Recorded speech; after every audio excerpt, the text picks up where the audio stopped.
Yeah, Okay, good. it's natural. Thanks for having us. Sure. I'm clearly not an anchor, so I do my best.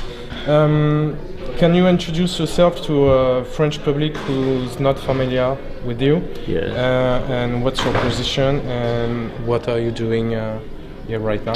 Yeah, sure. I'm Ethan Nadelmann, and I'm the founder and director of the Drug Policy Alliance, which is the leading organization in the United States and in some respects the world that's trying to end the drug war and promote more sensible drug policies.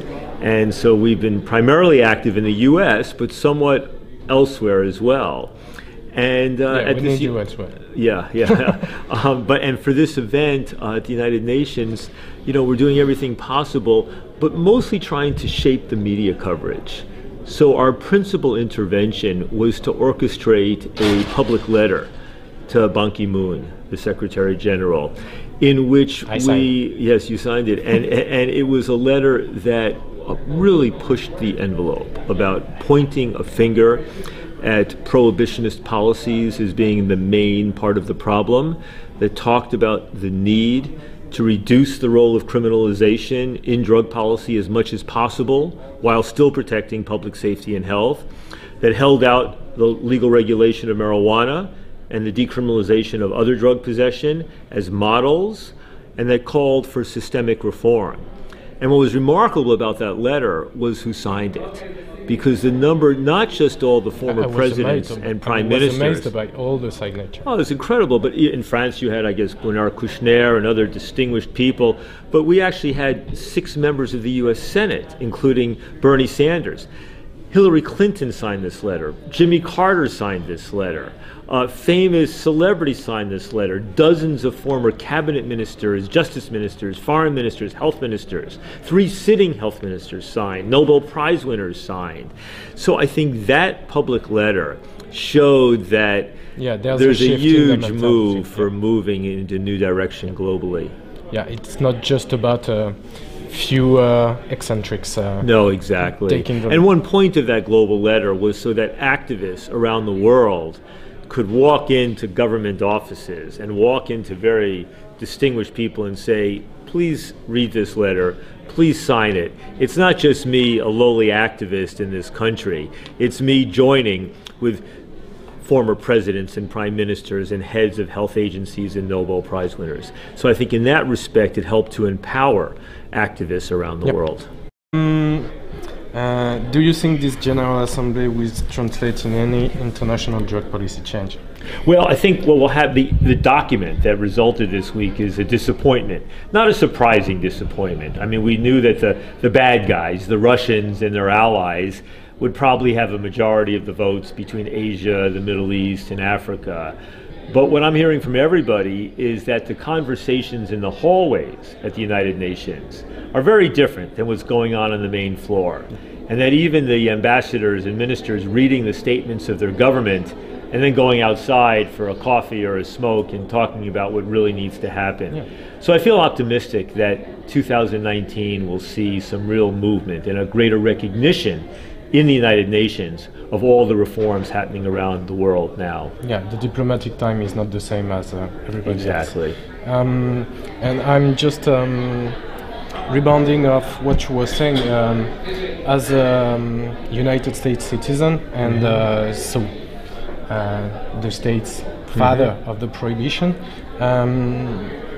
what do you think about how fast it has changed in United States and how now Russian is taking the new lead? And well, I'll say that as an American, as a U.S. citizen, I've spent most of my adult life, when I speak outside the country, apologizing for the horrific global drug war, propagated and perpetrated by my government, and apologizing for the harms of all of that. Exactly. But on the other hand, I'm now in a position to be proud of, in fact, what we've done with marijuana, because we are now leading the world on the responsible regulation of cannabis. And in that sense, I still need to apologize for the global drug war that we played a role in, but I can be proud of the other part. And then meanwhile, of course, one big change since the last UNGAS in 1998 is that back then the U.S. was the global champion of the drug war. And now the U.S. is in a very conflicted position where the Russians have seized the baton. They are now the champions of the drug war.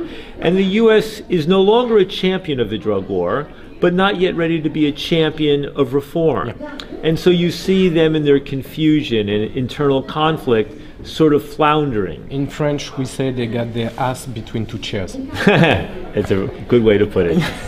I'm gonna shift toward our French situation.